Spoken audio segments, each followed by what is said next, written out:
자, 우리 느헤미야서를 우리 1장부터 보면서 오늘 마지막 13장까지 보는데, 자, 우리 1장부터 12장까지 봤던 내용을 한번 봐볼까요?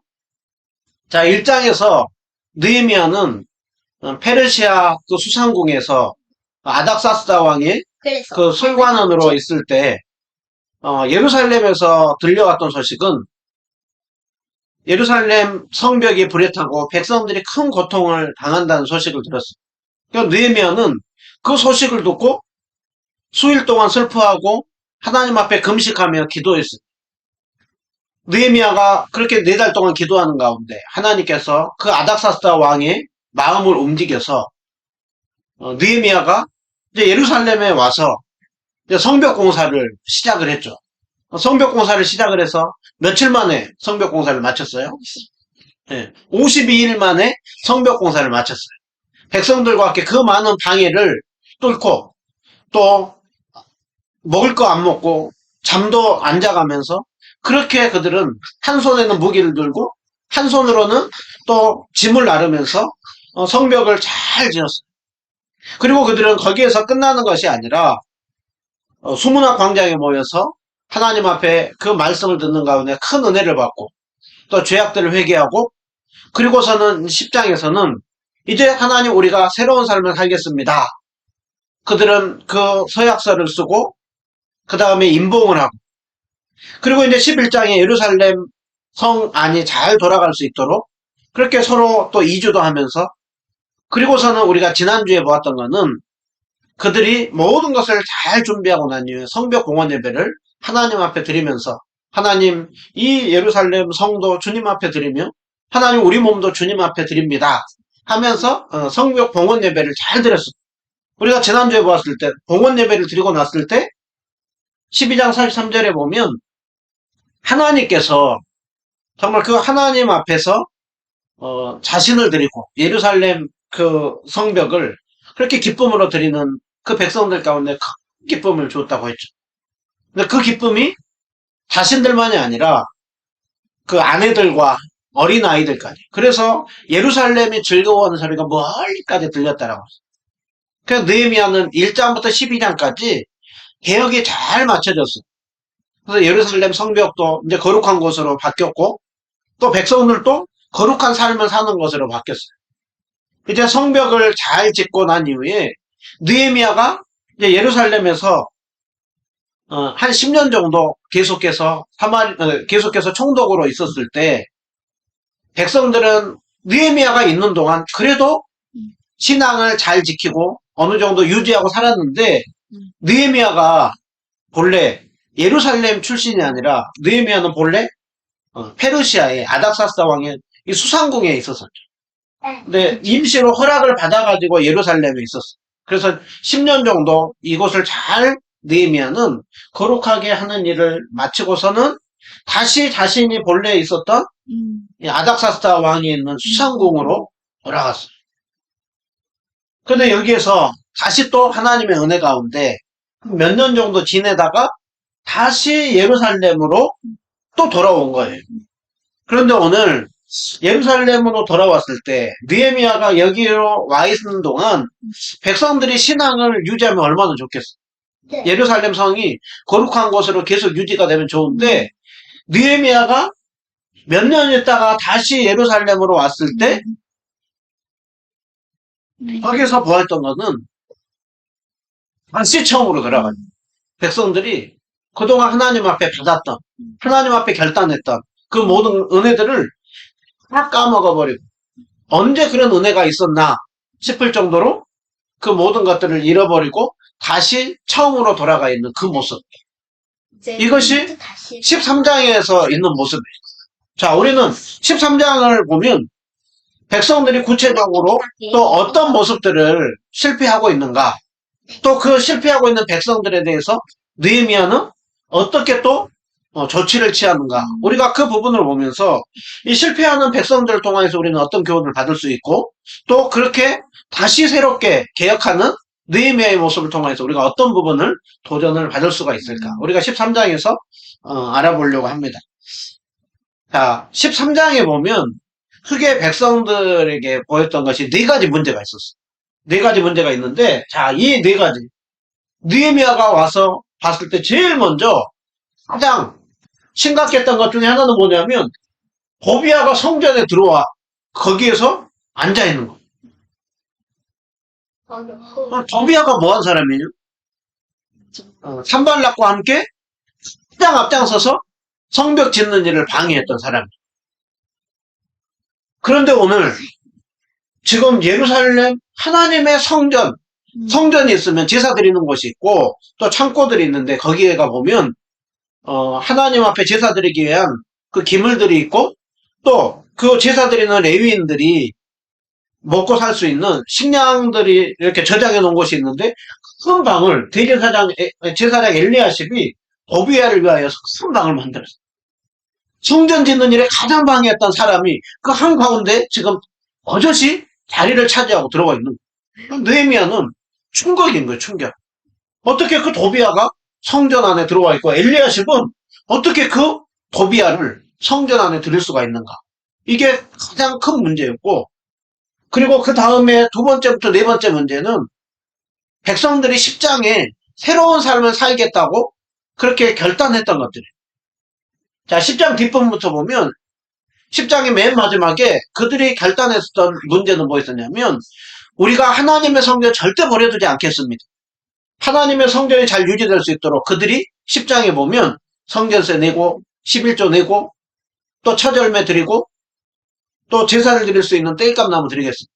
그러니까 성전을 유지시키기 위하여서 우리가 관심을 갖고 또 물질도 드리겠습니다 했는데 지금 하나님의 성전을 지금 또 버려둔 거예요. 11조도 드리지 않는 거예요. 레위인들이 곳곳에 뿔뿔이 흩어져도 관심을 갖지 않는 거예요. 세 번째로는 그들이 안식일에 절대 장사하지 않고 이제는 안식일을 거룩하게 지킵니다. 그렇게 결단을 했었는데 안식일에 또 장사하고 있는 거예요. 그리고 또 그들이 10장에서 결단을 했던 게 뭐냐면 절대로 이방인들과 결혼하지 않겠습니다. 이방인들로 하여금 우리의 신앙이 흐트러지도록 하지 않겠습니다 라고 했는데 또 아수돗과 암몬과 모압 여인들을 아내로 맞이하여서 또 이방 여인들과 결혼하고 있는 거예요. 그러니까 이 네 가지 이 10장에 새롭게 살겠다고 하는 그 모습들이 또 그대로 무너져 있는 거예요. 자, 우리 속담 중에 말짱 도루묵이라고 하는 속담이 있어요. 말짱 도루묵의 뜻이 뭐냐면 열심히 수고하고 노력했는데 헛수고되고 이전으로 다시 돌아가는 원래대로 돌아가 있는 지금 백성들이 지금 그 모습에 빠져 있는 것을 볼 수가 있어요. 자, 우리가 열심히 노력했는데 다시 헛수고하고 말짱 도루묵으로 돌아간다. 그럼 사람들이 보이는 반응이 뭐예요? 실망하고 해도 안 되네. 또 이런 사람들을 데리고 뭘 할 수가 있겠나 하고 그냥 포기해버릴 수가 있는데 느헤미야는 오늘 또 그 무너져 있는 백성들을 다시 한번 바로 세우는 일. 그래서 이 네 가지 일을 다시 한번 세우는 일을 하는 걸 볼 수가 있어요. 그래서 12장까지 1차 개혁을 했다고 한다면 페르시아에서 다시 돌아갔다 와가지고 오늘 두 번째로 또 다시 2차 개혁하는 것이 오늘 13장의 느헤미야의 모습이에요. 자, 느헤미야가 개혁을 하는 모습을 보면 도비야가 큰 방을 차지하고 있었다고 했는데 느헤미야는 그 도비야의 살림살이를 다 밖으로 던져버려요. 그리고 도비야도 쫓아내버려요.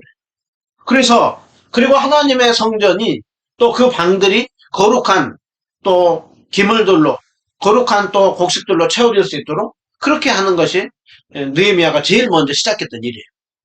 그리고 성전을 버려둔 이 일에 대하여서 지도자들을 부르고서는 너희들이 하나님의 성전을 절대 버려두지 않고 이제 잘 세운다고 하지 않았느냐.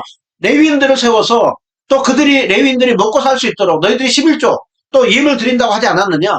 그런데 어떻게 하나님의 성전이 이렇게 버려두라고 내버려두느냐. 그게 책망을 해요. 그리고 밭으로 나가 있는 레위인들을 다시 불러 모아. 그리고 레위인들이 성전 일에만 봉사할 수 있도록 11조와 또 첫 열매와 예물들을 드리게 하는 일을 해요. 그리고 세 번째로는 안식일에 장사하는 그것을 막기 위하여서 먼저는 어떻게 너희들이 안식일에 장사를 하느냐?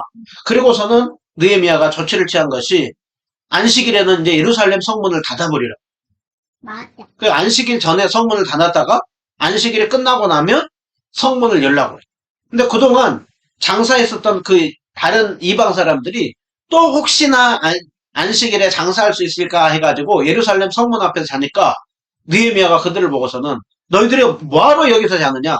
10번만 여기 다시 한번 그 안식일에 물건을 가지고 얼씬거리면 너희들 손두지 않겠다라고 엄하게 경고하고 두 번 다시 그들을 다시 오지 못하게 만들고 안식일을 온전히 주님 앞에 지킬 수 있도록 그러한 개혁을 해요. 그리고 느헤미야가 이방인들과 결혼한 이 부분에 대하여서 지도자들을 꾸짖고 그리고 여기에 대하여서는 굉장히 엄하게 조치를 취해요. 느헤미야가 사람들을 불러다가 책망하고 저주하고 그리고 말로만 하는 것이 아니라 몇 사람을 때리고 그리고 머리털을 대표적으로 이렇게 뽑아버려요. 그리고서는 또 그 지도자 중에 제사장 중에 이방인과 결혼한 그 산발랏의 사위는 제사장직을 다시 하지 못하도록 쫓아내버려요. 그리고 이 부분에 있어서 다시 한번 정결하게 만들고 하나님 앞에 거룩한 또 신앙을 갖고 유지하고 또 신앙이 그 후손들에게 잘 유지될 수 있도록 이렇게 조치를 취한 것이 오늘 느헤미야가 13장에서 하는 긴 내용이에요. 그러니까 느헤미야가 다시 돌아왔을 때 말짱 도루묵이었고 백성들이 흩어져 있었었는데 다시 느헤미야는 포기하지 않고 이 네 가지를 하나하나 하는 것을 볼 수가 있어요. 그리고 우리가 나중에 보겠지만 느헤미야는 이 일들을 할 때마다 하나님 앞에 기도해요. 네 하나님이요, 제가 이 성전을 하나님 앞에 다시 한번 바로 세우고 예배가 잘 드리도록 한 일에 대하여서 하나님 기억해 주십시오. 또 이 안식일을 하나님 제가 잘 또 드릴 수 있도록 한 일에 대해서 기억해 주십시오. 이 악한 제사장은 쫓아내버리고 다시 한번 이 신앙이 잘 유지될 수 있도록 그 한 일에 대하여서 기억해 주십시오. 그래서 느헤미야 13장 맨 마지막 끝은 내 하나님이여 내가 이렇게 한 모든 것을 기억해 주십시오 하고 끝이 나요. 이게 13장까지 타락한 백성들의 모습, 또 다시 바로 세우는 느헤미야의 모습. 자, 우리가 이 13장의 모습을 통하여서 우리가 무엇을 교훈을 받을 수가 있느냐? 제일 첫 번째로 우리가 받을 수 있는 교훈은 정말 이스라엘 백성들이 이것 하지 않겠다라고 10장에서 새롭게 하겠습니다라고 했는데 다시 또 그대로 하고 있는, 우리가 이 모습을 통하여서 뭘 알 수가 있어요? 사람은 그렇게 쉽게 바뀌지가 않고 우리의 죄성은 그렇게 쉽게 끊어지는 것이 아니라요. 그러니까 오늘 우리의 죄성이 얼마나 깊고 또 우리가 얼마나 부패하고 타락한 존재인지, 얼마나 쉽게 죄를 떨쳐버리지 못하고 또 지은 죄들을 또 다시 반복해서 짓고 있는 그 모습인지를 보여주는 것이죠.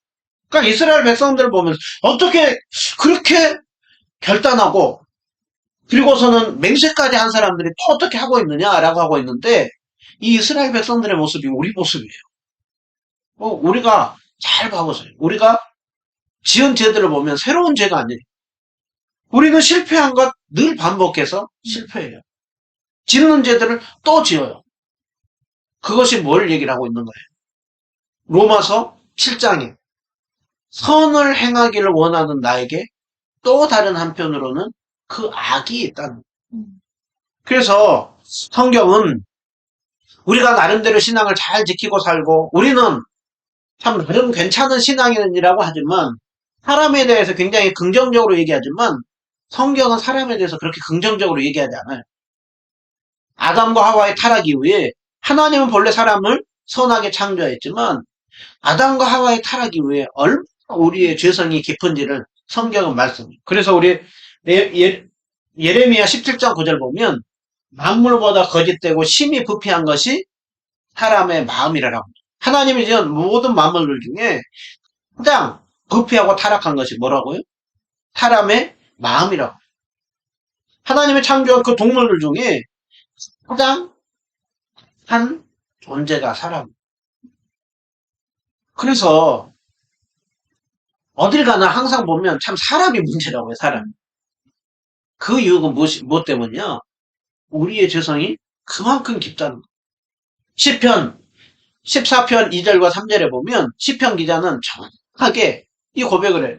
하나님께서 인생을 굽어 살펴 위에서 봤을 때 사람은 어떻다라고 하고 있어요? 다 치우쳤다라고 하고 있어요. 어느 누구 한 명도 하나님 앞에서 합격점을 받을 수 있는 사람은 없다라고 해요. 진짜요? 이미 창세기 6장 5절을 보면 이미 창세기를 시작하는 거기에서부터 하나님께서 볼 때 사람이 마음으로 생각하는 모든 계획이 항상 악하다라고 하고 있어요. 그래서 로마서 3장 10절 말씀 의인은 없나니 하나도 없도다라고 하고 있어요. 자, 이것을 통하여서 우리가 알 수 있는 것. 그러므로 우리는 날마다 하나님 앞에서 우리의 모습이 먼저는 겸손해야 돼요.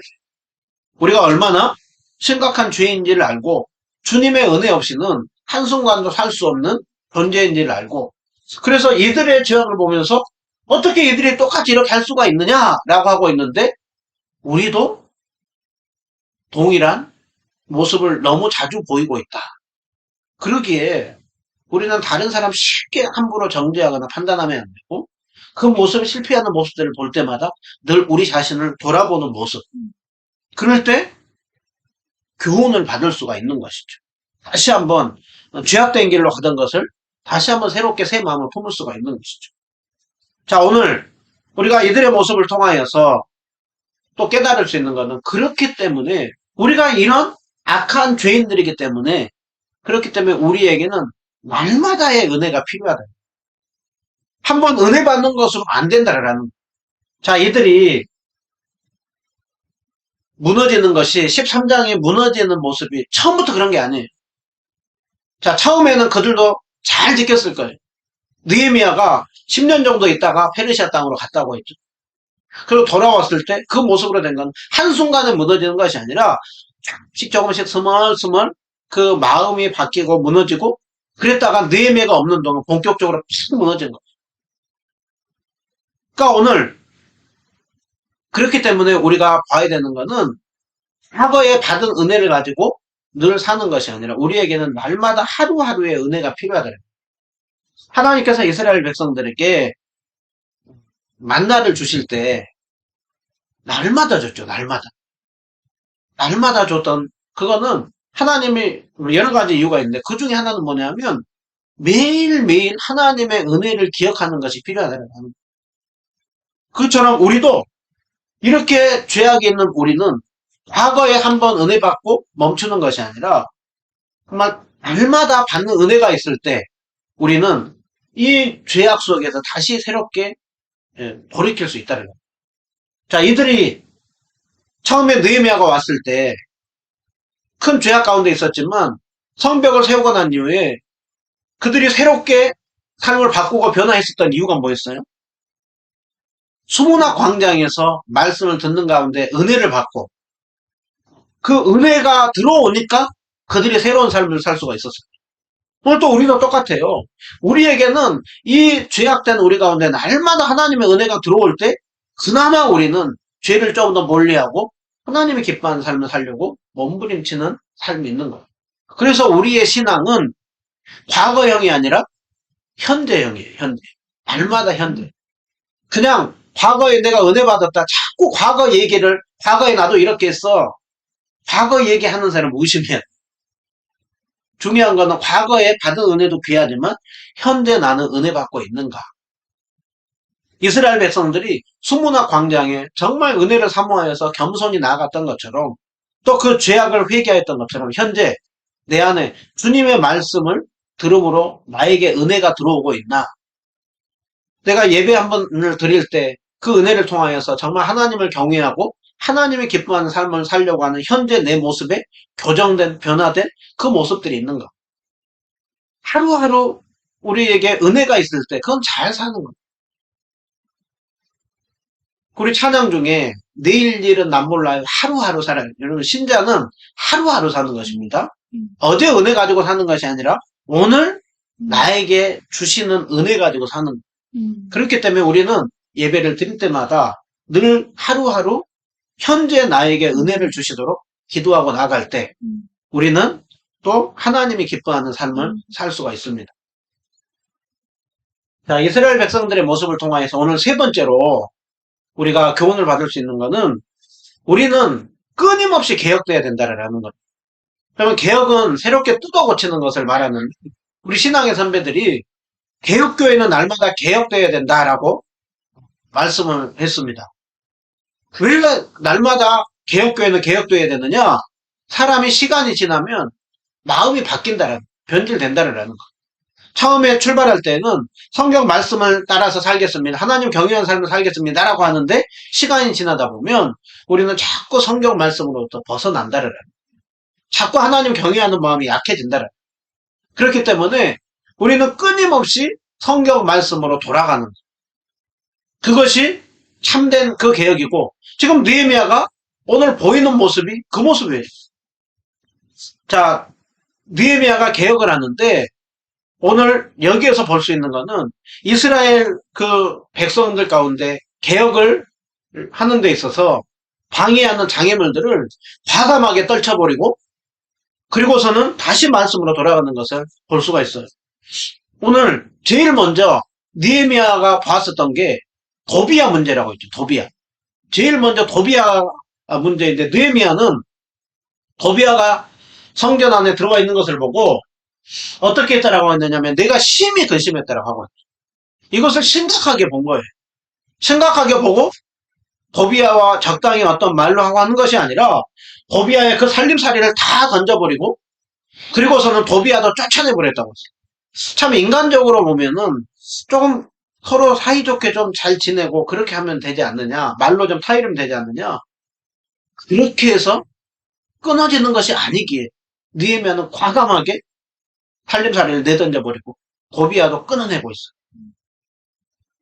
자, 엘리야십은 도비야가 외교술이 좋아요. 굉장히 말빨이 좋고 다른 사람하고 쭉 화술이 좋고 하다 보니까는 그렇게 방해를 하면서도 도비야 편이 많은 거예요. 인간적으로 관계하는 것지만 그런데 느헤미야는 그 잘못된 인간관계를 끊어버리는 거예요. 성전을 그리고서는 거룩하게 하는 모습을 보는 것을 볼 수가 있어요. 느헤미야의 모습은 마치 이 모습은 누구의 모습을 보는 것 같냐면 예수님의 모습을 보는 것 같아요.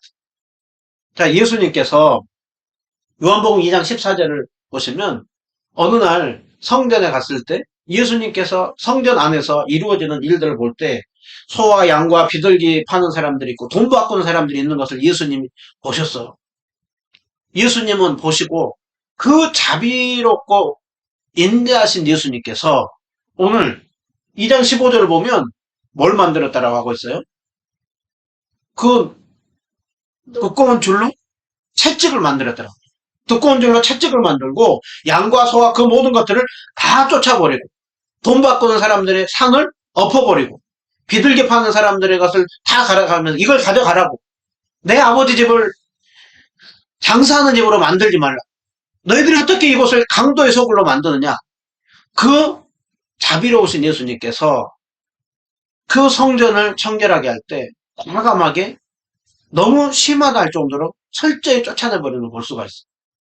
자, 오늘 왜 예수님께서 이렇게 어찌 보면 참 강하다, 매정하다 할 정도로 그렇게 하고 있느냐? 그 이유는 그렇게 하지 않고서는 끊어지지 않기 때문에 그런 그렇게 하지 않고서는 잘 변하지 않기 때문에 오늘 이 느헤미야와 예수님께서 과감하게 끊어내는 것을 보면서 첫 번째로 이 도비야의 모습을 끊어내는 걸 보면서 우리가 본받아야 되는 것은 우리 안에 거룩함을 잃어버리게 만드는 잘못된 인간관계들이 있으면 끊어내야 된다. 우리가 신앙생활하는 중에 우리로 하여금 참 도전을 주고 더 하나님을 온전히 믿게 만드는 그런 사람들이 있는가 하면 우리로 하여금 참 신앙을 자꾸 망가뜨리는 사람들이 있어요. 우리가 아주 그냥 다 단절하고 살 수는 없어요. 그러나 신앙을 끊임없이 도전을 받게 하는 사람은 우리가 더 해야 돼요. 어떻게든 더 배우려고 해요. 그러나 우리로 하여금 신앙을 망가뜨리는 사람들이 있을 때에는 내 신앙을 망가뜨리면서까지 관계를 유지하는 거, 그거 절대 하나님 기뻐하는 관계 아니에요. 그러면 인간적으로 좋은 사람, 그것이 좋은 것이 아니라 하나님 편에서는 영적인 것을, 관계를 바로 세우는 것이 중요해요. 그래서 우리가 무조건 멀리하고 살라는 것이 아니라 내 신앙을 잘 건강하게 지키는 선에서 우리는 다른 사람을 품고 관계하며 유지하며 살아야 한다는 거예요. 또 오늘 우리 몸이 거룩한 하나님의 성전이라고 했어요. 근데 우리 몸 안에 또 우리 마음 안에 들어와 있는 거룩함을 잃어버리게 만드는 도비아와 같은 것들이 있다고 하면 끊어내야 됩니다. 과감하게 버려버려야 됩니다. 교회 안에 보면 데살로니가전서 5장 22절에 보면 악은 어떤 모양이라도 버리라 라고 하고 있어요. 우리 안에 잘못된 죄악들을 벗어내버려야 되고, 교회 안에도 공동체적으로 보면 교회가 정상적으로 잘 돌아가기 위하여서 늘 교회 안에 더비아와 같은 죄악들을 끊어내야 돼요. 그러면 교회는 항상 무엇이 중심이 돼야 됩니까?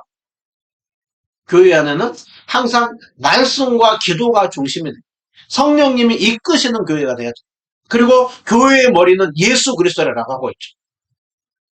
예수님이 주인이 돼야 돼요. 말씀 기도가 앞서야 돼요.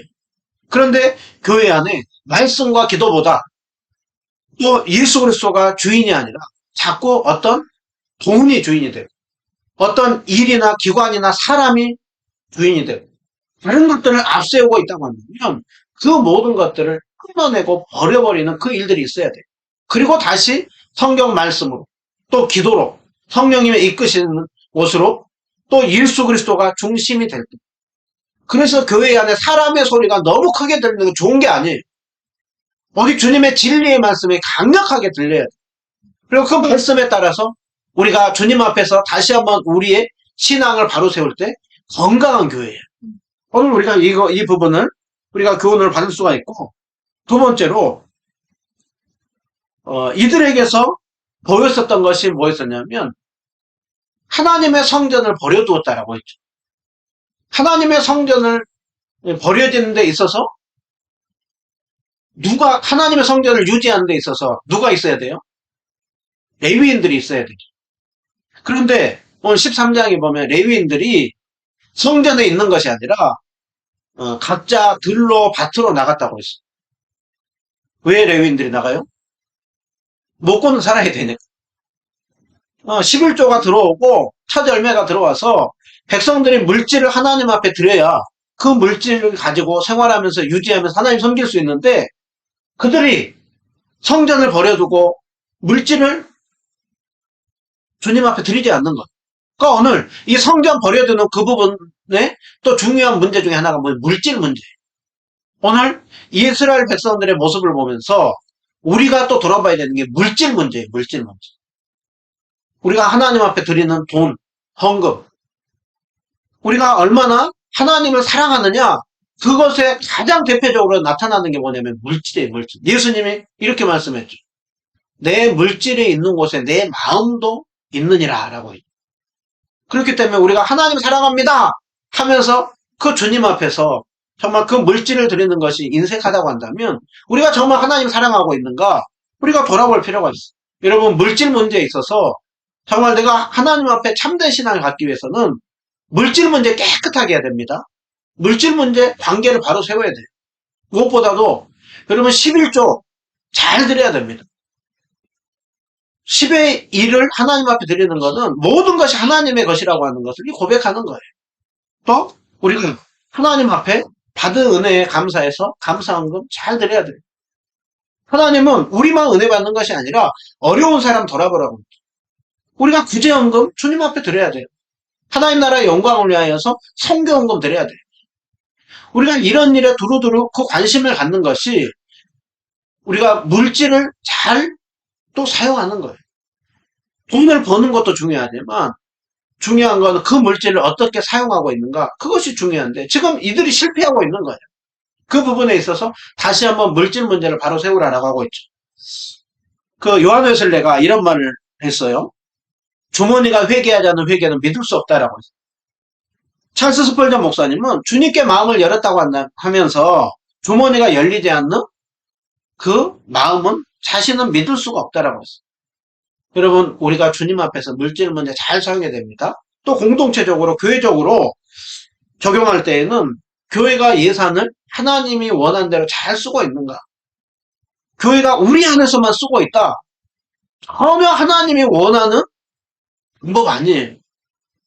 성도님들이 구제헌금 드리고 성교헌금 드리고 11조헌금 드리고 할 때 그것을 가지고 정말 구제하는 일에 외부적으로 얼마나 흘려보내고 있는가, 얼마나 성교하는 일에 사용하고 있는가, 얼마나 이웃을 돌아보는 일에 사용하고 있는가. 그 건강한 그 교회의 모습 중에 하나가 뭐냐면 물질을 균형 있게 하나님 원하는 대로 잘 사용하는 거예요. 처음에는 그것을 잘했다가 지금 우리 안에서만 쓰고 있다? 이거는 문제가 있는 것입니다. 날마다 그 하나님이 기뻐하는 그 공동체의 모습으로 바뀌는 데 있어서 물질 문제, 우리 개인적으로도 교회적으로도 잘 써야 된다. 이것을 우리가 교훈을 받을 수가 있고요. 세 번째로 오늘 안식일 문제. 우리가 10장에서 봤던 것처럼 안식일은 주님의 날이라고 했죠. 주님의 날. 그냥 주일이 와서 예배 한번 드리는 것이 주일을 잘 지키는 것이 아니라 안식일을 기억하여 거룩히 지킨다고 하는 것은 안식일을 하나님이 왜 주셨는가를 알고 해야 될 일과 하지 말아야 될 일. 안식일에 해야 될 일은 거룩한 일이라고 했죠. 하나님 앞에 참된 예배를 드리고 하나님이 하신 일, 일주일 동안 하셨고 앞으로 하실 일들을 바라보면서 또 그렇게 간증하고 고백하고 또 그 안식일은 다른 사람을 주님의 마음으로 돌아보는 일이라고 했어요. 그리고 거룩한 쉼을 잘 갖고 평일과 다르게 주님 앞에 드릴 때 그 안식일을 안식일답게 지키는. 그러니까 우리가 주일 예배 한번 딱 드렸다. 그것이 아니라 정말로 우리는 사계명을 잘 지키면서 살고 있는가. 우리가 거룩한 그 안식일을 지킬 때 우리의 신앙도 일주일의 삶도 주님의 은혜 가운데 잘 살 수가 있습니다. 자, 그리고 네 번째로 느헤미야가 개혁했던 것 중에 하나는 뭐냐면 이방인과의 통혼하는 것을 철저히 끊었다고 했는데 느헤미야는 단순히 말로 하는 것이 아니라 책망하고 저주하고 그 다음에 너무 심하다 할 정도로 몇 사람은 때리고 또 머리털을 몇 사람 뽑았다. 여러분 몇 사람을 때리고 그 다음에 머리털을 뽑는 거 그거는 왜 느헤미야가 이렇게 했을까요? 왜 이렇게 심하게 하느냐? 머리털을 잡고 뽑는 거 이거는 굉장히 수치를 주는 거죠. 수치심을 갖게 하는 거죠. 근데 느헤미야가 왜 이렇게 심하게 하느냐? 너희들 이 머리털 몇 대 맞고 머리털 뽑혀서 이게 부끄럽냐? 너희들이 진짜 부끄러워야 되는 게 뭔지 아느냐? 이것이 부끄러운 것이 아니라 하나님의 거룩한 백성이라고 하면서 그 거룩한 백성으로서의 정체성을 전혀 잊어버리고 이방 여인과 결혼하고 정말 그들로 하여금 그 자녀들이 이스라엘 백성들의 그 성경 말씀도 전혀 모르고 신앙이 전혀 전수하는 그 일에 관심 두지 않고 그렇게 해서 너희들 그게 부끄러운 것이다. 느헤미야가 그것을 알라라. 그래서 그 수치심을 느끼는 걸 통해서 진짜 너희들 뭘 부끄러워야 되는지 알라라. 자, 오늘 이 네 가지의 모습을 통하여서 느헤미야가 보여주고 있는 게 뭐예요? 정말 그 개혁을 하는 데 있어서 과감함이죠.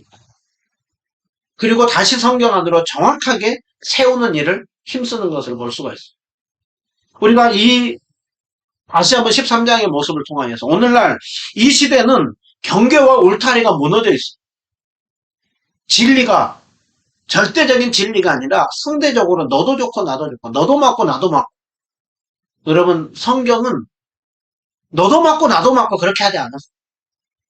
우리가 생각하는 것이 옳다. 아니에요.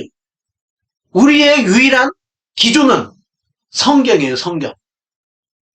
성경 말씀 앞으로 끊임없이 돌아가는 그것을 하기 위하여서는 우리 안에 늘 스물스물 들어오는 그 죄악들을 단호하게 끊어내고 그리고서는 우리가 끊임없이 진리의 말씀 앞으로 서는 그래서 경계와 울타리를 잘 세우고 주님의 진리의 말씀 안으로 우리는 끊임없이 돌아갈 때 교회는 거룩한 교회가 되고 우리는 거룩한 사람들로 쓰임받는 진정한 개혁자가 될 것입니다.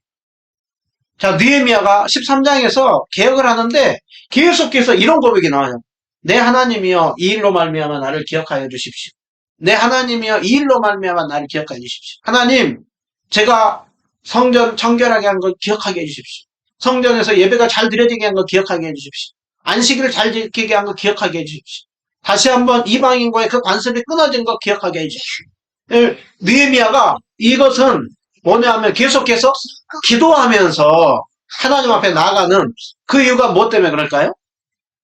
기억하고. 여러분, 개혁이라고 하는 거는 사람의 힘으로 되는 것이에요. 그래서 역사해야 되기 때문에 그런 거예요. 또 느헤미야의 이 모습을 통해서 알게 되는 것은 느헤미야는 사람 바라보는 것이 아니라 끊임없이 하나님께 맡기면서 나아가는 걸 볼 수가 있습니다. 자, 우리가 느헤미야서를 제가 첫 1장을 시작하면서 느헤미야에게서 본받아야 될 것 중에 하나가 뭐냐면 느헤미야는 기도의 사람이에요. 그런데 오늘 13장 맨 마지막 13장 31절 끝이 내 하나님 나를 기억하사 복을 주십시오. 하나님 앞에 기도하면서 하나님 바라보면서 하나님 맡기면서 나가는 걸 볼 수가 있어요. 그리고 사람은 악합니다. 그렇기 때문에 우리는 늘 기도, 느헤미야서는 기도로 시작해서 기도로 끝나요. 오늘 그것처럼 우리도 날마다 기도하는 삶을 살아야 된다라는 것을 우리가 받으면서 마지막 한 가지 더는 느헤미야가 그렇게 바꾸고 개혁해 가지만 또 다시 역사를 보면 타락해요, 안 해요? 타락해요. 이게 인간의 한계. 느헤미야도 열심히 한다고 하지만 하나님을 맡기지만 그것을 바꾸는 데서 사람은 한계가 있다. 결국 그렇기 때문에 우리는 누구를 바라보게 됩니까? 그렇기 때문에 하나님께서 누구를 주셨습니까? 예수님 주셨죠. 예수님께서 왜 십자가에 죽으셨냐? 정말 머리부터 발끝까지 끊임없이 죄를 짓고 죄를 그렇게 즐겨하고 살아가는 우리를 구원하기 위해서 구원해 주셨고 또 예수님께서 우리와 동행하시죠. 자, 우리가 느헤미야서를 보면서 나름대로 한다고 했고 또 앞으로도 우리는 열심히 거룩한 삶을 살려고 할 것입니다. 그러나 여전히 또 우리는 또 죄를 짓기도 하고 넘어지기도 해요. 우리가 이 땅에서 주님이 기뻐하는 완벽한 교회 세울 수 없습니다. 완벽한 하나님의 백성으로 우리는 절대로 바뀌어가지 않아요. 절대로 우리는 완성됨으로 끝나지 않아요. 그러나 우리 예수님께서 다시 오시는 그날 성경은 우리에게 이렇게 약속합니다. 우리도 주와 같이 변화될 것이라. 호련히 변화될 것이라고. 그러니까 우리가 이 땅에서 삶을 살아가는 그 모습은 거룩함과 죄를 반복해서 살아가는 성왕의 삶이지만 우리 예수님께서 오셨을 때 진정한 그 완성의 날, 영화의 날이 올 것입니다.